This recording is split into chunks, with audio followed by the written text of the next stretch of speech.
दूसरा अध्याय। श्री गणेशाय नमः। देवताओं के तेज से देवी का प्रादुर्भाव और महिषासुर की सेना का वध। विनियोग। ओम। मध्यम चरित्र के विष्णु ऋषि, महालक्ष्मी देवता, उष्णिक छंद, शाकंभरी शक्ति, दुर्गा बीज, वायु तत्व और यजुर्वेद स्वरूप हैं।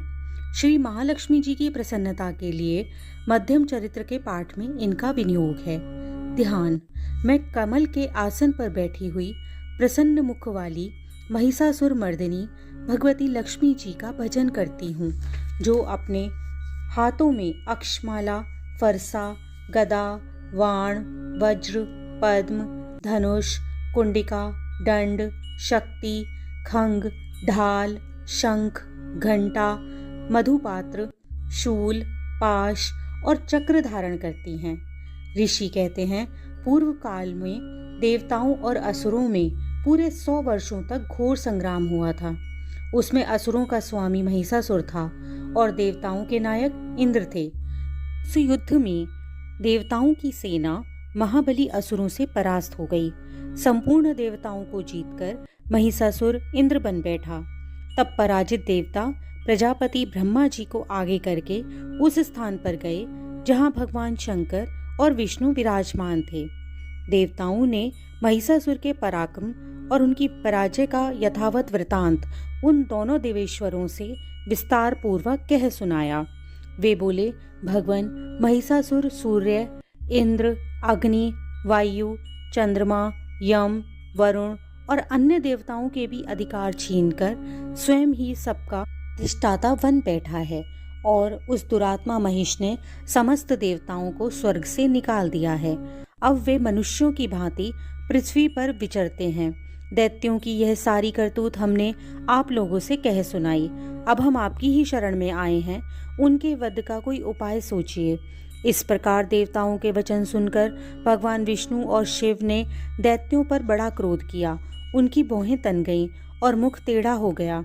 अब अत्यंत कोप से भरे हुए चक्रपाणी श्री विष्णु जी के मुख से एक महान तेज प्रकट हुआ। इसी प्रकार ब्रह्मा, शंकर और इंद्र आदि अनन्य देवताओं के शरीर से भी बड़ा भारी तेज निकला। वे सब मिलकर एक हो गए। महान तेज का वह पुंज जाज्वल्यमान पर्वत सा जान पड़ा।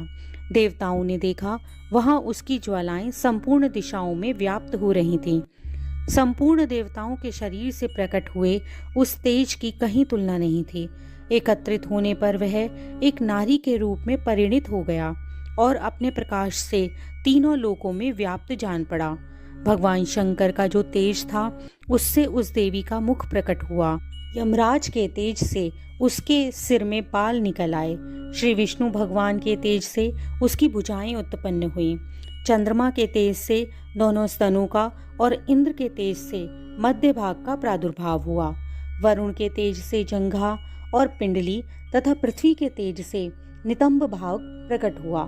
ब्रह्मा जी के तेज से दोनों चरण, सूर्य के तेज से उसकी उंगलियां हुई, पशुओं के तेज से हाथों की उंगलियां और कुबेर के तेज से नासिका प्रकट हुई। उस देवी के दांत प्रजापति के तेज से और तीनों नेत्र अग्नि के तेज से प्रकट हुए थे। उसकी भौहें संध्या के और कान वायु के तेज से उत्पन्न हुए थे। इसी प्रकार अनन्य देवताओं के तेज से भी उस कल्याणमयी देवी का आविर्भाव हुआ। तदंतर समस्त देवताओं के तेज पुंज से प्रकट हुई देवी को देखकर महिषासुर के सताए हुए देवता बहुत प्रसन्न हुए।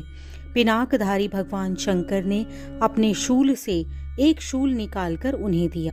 फिर भगवान विष्णु ने अपने चक्र से एक चक्र उत्पन्न करके भगवती को अर्पण किया। वरुण ने भी शंख भेंट किया। अग्नि ने उन्हें शक्ति दी। वायु ने धनुष और बाण से भरे 2 तरकश प्रदान किए। सहस्त्र नेत्रों वाले देवराज इंद्र ने अपने वज्र से वज्र उत्पन्न करके दिया।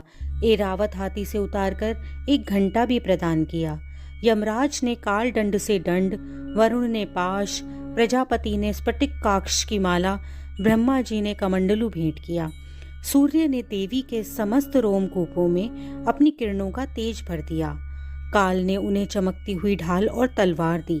क्षीर समुद्र ने उज्जवल हार और कभी जीर्ण न होने वाले 2 दिव्य वस्त्र आभूषण भेंट किए। साथ ही उन्होंने दिव्य चूड़ामणि, 2 कुंडल, कड़े, उज्जवल अर्धचंद्र, सब बाहुओं के लिए केयूर, दोनों चरणों के लिए निर्मल नुपुर, गले की सुंदर हंसली और सब उंगलियों में पहनने के लिए रत्नों की बनी अंगूठियां भी थीं। विश्वकर्मा ने उन्हें अत्यंत निर्मल फरसा भेंट किया। साथ ही अनेक प्रकार के अस्त्र और अभेद कवच दिए। इसके सिवा मस्तक और वक्ष स्थल पर धारण करने के लिए कभी न कुमलाने वाले कमलों की मालाएं दी।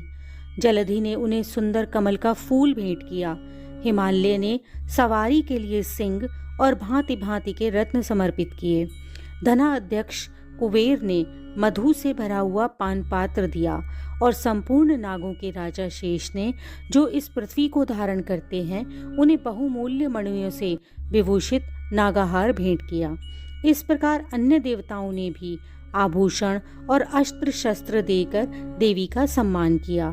तत्पश्चात उन्होंने बारंबार अट्टहास पूर्वक उच्च स्वर में गर्जना की। उनके भयंकर नाद से संपूर्ण आकाश गूंज उठा। देवी का वह अत्यंत उच्च स्वर से किया हुआ सिंहनाद कहीं समा न सका। आकाश उसके सामने लघु प्रतीत होने लगा। उससे बड़े जोर की प्रतिध्वनि हुई, जिससे संपूर्ण विश्व में हलचल मच गई और समुद्र भी कांप उठे। पृथ्वी डोलने लगी और समस्त पर्वत हिलने लगे। उस समय देवताओं ने अत्यंत प्रसन्नता के साथ सिंहवाहिनी भवानी से कहा, देवी तुम्हारी जय हो। साथ ही महर्षियों ने भक्ति भाव से विनम्र होकर उनका स्तवन किया। संपूर्ण त्रिलोकी को शोभग्रस्त देखकर दैत्यगण अपनी समस्त सेना को कवच आदि से सुसज्जित कर हाथों में हथियार ले सहसा उठकर खड़े हो गए। उस समय महिषासुर ने बड़े क्रोध में आकर कहा, यह क्या हो रहा है?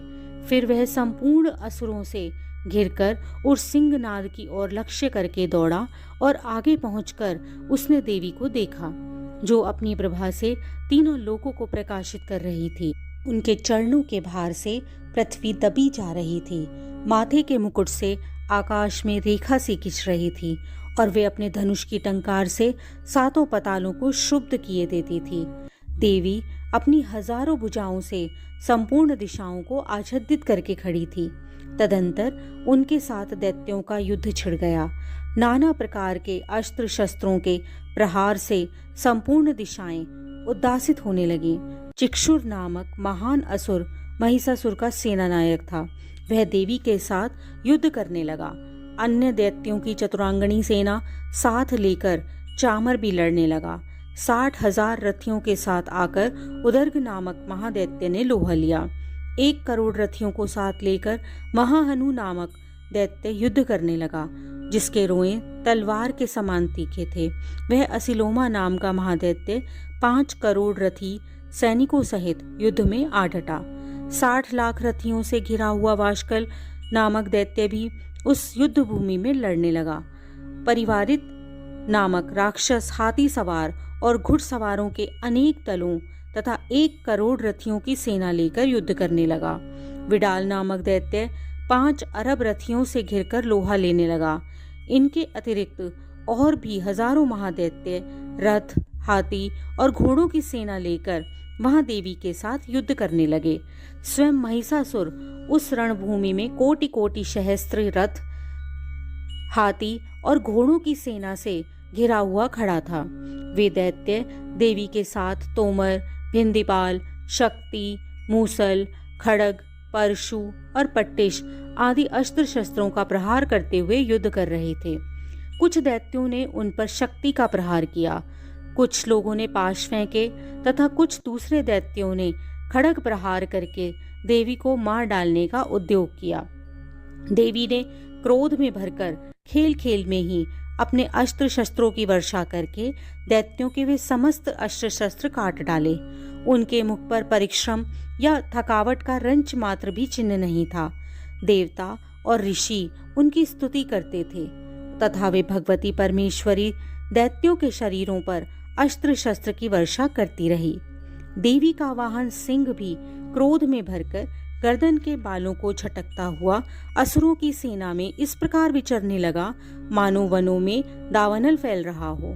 रणभूमि में दैत्यों के साथ युद्ध करती हुई अंबिका देवी ने जितने निश्वास छोड़े वे सभी तत्काल हजारों सैकड़ों गणों के रूप में प्रकट हो गए और परशु, भिंदीपाल, खंग, पट्टेश आदि शस्त्रों द्वारा असुरों का सामना करने लगे। देवी की शक्ति से बड़े हुए वे गण असुरों का नाश करते हुए नगाड़ा और शंख आदि बाजे बजाने लगे। उस संग्राम महोत्सव में कितने ही गण मृदंग बजा रहे थे।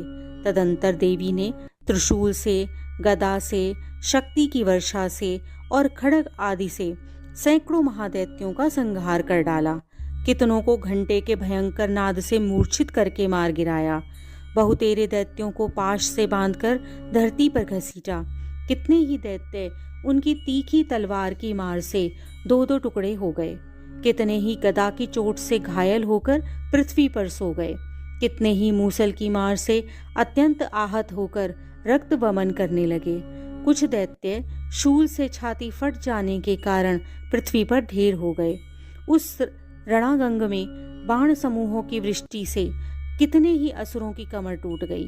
बाज की तरह झपटने वाले देव पीड़क दैत्यगण अपने प्राणों से हाथ धोने लगे। किन्हीं की बाहें छिन्न भिन्न हो गईं। कितने ही महादैत्य जांघें कट जाने पर पृथ्वी पर गिर पड़े। कितनों के ही देवी ने एक बाह, एक पैर और एक नेत्र वाले करके दो टुकड़ों में चीर डाला। कितने ही दैत्य मस्तक कट जाने पर भी गिरकर फिर उठ जाते और केवल धड़ के रूप में अच्छे अच्छे हथियार हाथ में लेकर देवी के साथ युद्ध करने लगते थे। दूसरे कबंध बाजों की लय पर नाचते थे। कितने ही बिना सिर के धड़ हाथों में खंग और शक्ति और सृष्टि लिए दौड़ते थे और दूसरे दूसरे महादैत्य ठहरो ठहरो यह कहते हुए देवी को युद्ध के लिए ललकार रहे थे। जहाँ वह घोर संग्राम हुआ था वहाँ की धरती देवी के गिराए हुए रथ, हाथी, घोड़े और असुरों की लाशों से ऐसे पट गई थी कि वहां पर चलना फिरना असंभव हो गया था। दैत्यों की सेना में हाथी, घोड़े और असुरों के शरीर से इतनी अधिक मात्रा में रक्तपात हुआ कि थोड़ी ही देर में वहां खून की बड़ी बड़ी नदियां बहने लगीं। जगदम्बा ने असुरों की विशाल सेना को क्षण भर में नष्ट कर दिया, ठीक उसी तरह जैसे तृण और काठ के भारी ढेर को आग कुछ ही क्षणों में भस्म कर देती है।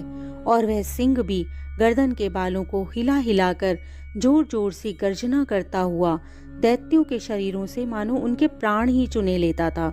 वहां देवी के गणों ने भी उस महादैत्यों के साथ ऐसा युद्ध किया जिससे आकाश में खड़े हुए देवतागण उन पर बहुत संतुष्ट हुए और फूल बरसाने लगे। इस प्रकार श्री मार्कंडेय जी पुराण में सार्वणिक मनवंतर की कथा के अंतर्गत देवी महात्म्य में महिषासुर की सेना का वध नामक यह दूसरा अध्याय संपूर्ण हुआ। बोल देवी मैया की जय।